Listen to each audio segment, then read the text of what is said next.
Tôt un matin calme, juste après le lever du soleil, Daniel entra dans sa salle à manger en s'attendant simplement à trouver du silence et son café. Mais il s'arrêta net. Suspendu directement au-dessus du centre de sa table en bois se trouvait une énorme structure stratifiée, de la taille d'une grosse valise.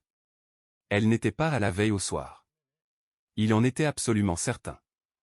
La surface ressemblait à un mélange tordu de papier et de boue fusionnée, vibrant légèrement comme si elle était vivante. Un bourdonnement grave et puissant remplissait la pièce, profond, inquiétant, anormal. Pendant un instant, Daniel se demanda sincèrement s'il était encore en train de rêver. Lorsqu'il fit un pas en avant, le son s'intensifia. Ce n'était pas le léger bourdonnement de guêpes ordinaires. C'était plus lourd, comme des dizaines de petits moteurs en marche. C'est alors qu'il les vit ramper sur la surface extérieure. Elles étaient gigantesques. Chacune mesurait près de 5 centimètres, avec une grosse tête orange et un corps noir presque blindé. Daniel avait déjà vu des nids de frelons, mais ceux-ci étaient différents. Plus grands. Plus lents. Plus méthodiques. Prédateurs. Son estomac se noua lorsqu'un d'eux s'éleva dans les airs et resta en suspension à hauteur de ses yeux, comme s'il évaluait une menace. Il recula lentement et s'enferma dans la cuisine, les mains tremblantes, cherchant des réponses sur Internet. En quelques minutes, il trouva des images qui lui glacèrent le sang. Les insectes correspondaient parfaitement, les frelons géants du Nord, scientifiquement appelés Vespa mandarinia. Surnommés par certains, frelons meurtriers, ils sont considérés parmi les plus dangereux au monde. Leurs piqûres injectent un venin puissant et, contrairement aux abeilles, ils peuvent piquer plusieurs fois. Pire encore, ils sont connus pour attaquer en groupe lorsqu'on menace leur nid. Daniel appela immédiatement un spécialiste en désinsectisation.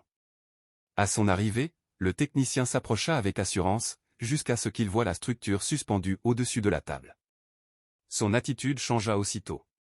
Il recula, les yeux écarquillés, et demanda depuis combien de temps elle était là. Lorsque Daniel expliqua qu'elle était apparue pendant la nuit, l'expert secoua la tête, incrédule. Une colonie de cette taille ne se forme pas en quelques heures. Et pourtant, elle était bien là, complète, active et farouchement protégée. Le spécialiste s'approcha avec un équipement de protection pour l'examiner, mais plusieurs frelons foncèrent immédiatement vers lui. Il se retira rapidement et ôta son casque, visiblement troublé. Il confirma la crainte de Daniel, il s'agissait bien d'un nid de frelons géants du Nord. Extrêmement rare dans la région. Extrêmement dangereux. Leur présence à l'intérieur d'une maison, et surtout construite aussi rapidement, était hautement inhabituelle. Il conseilla à Daniel de quitter temporairement les lieux et de contacter les autorités compétentes pour une intervention spécialisée. Dans l'après-midi, la situation s'aggrava. Les frelons devinrent plus actifs, volant dans toute la maison comme s'ils en cartographiaient l'espace. Daniel remarqua autre chose d'inquiétant, le nid semblait encore plus grand que quelques heures auparavant. Les couches s'épaississaient. Le bourdonnement devenait plus grave. Cela ne ressemblait plus à une simple infestation, mais à une invasion. Une pensée terrifiante ne cessait de lui revenir, si le nid avait réellement été construit pendant la nuit, combien de frelons étaient entrés chez lui pendant qu'il dormait? Incapable de se reposer et refusant d'abandonner complètement sa maison, Daniel passa la nuit chez un voisin, observant à distance. À la tombée de la nuit, l'activité s'intensifia. À travers la fenêtre de la salle à manger, il voyait des silhouettes bouger rapidement à l'intérieur. Le bourdonnement était si fort qu'on l'entendait depuis l'extérieur. Toute la structure semblait vibrer. Puis il remarqua quelque chose de glaçant, des frelons arrivaient de différentes directions, se posant près du toit et s'infiltrant par de petites ouvertures près des gouttières. C'était coordonné. Organisé.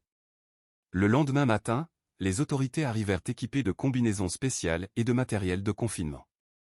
Après avoir isolé la pièce, ils commencèrent la procédure d'enlèvement, longue et dangereuse. Les frelons résistèrent violemment, frappant les visières et les protections. Lorsque le nid fut enfin détaché et placé dans un conteneur scellé, sa taille réelle choqua tout le monde. Il était bien plus lourd que prévu, dense, compact, presque comme du béton organique. Plus tard, lors de l'examen contrôlé, les autorités révélèrent un détail troublant. La structure interne montrait des signes de croissance accélérée rarement observés chez cette espèce.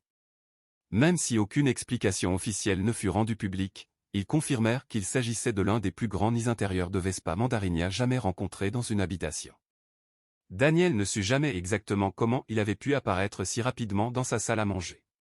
Mais une chose resta certaine, ce matin-là, il n'avait pas simplement découvert un nid, il avait découvert quelque chose qui n'aurait jamais dû se trouver là.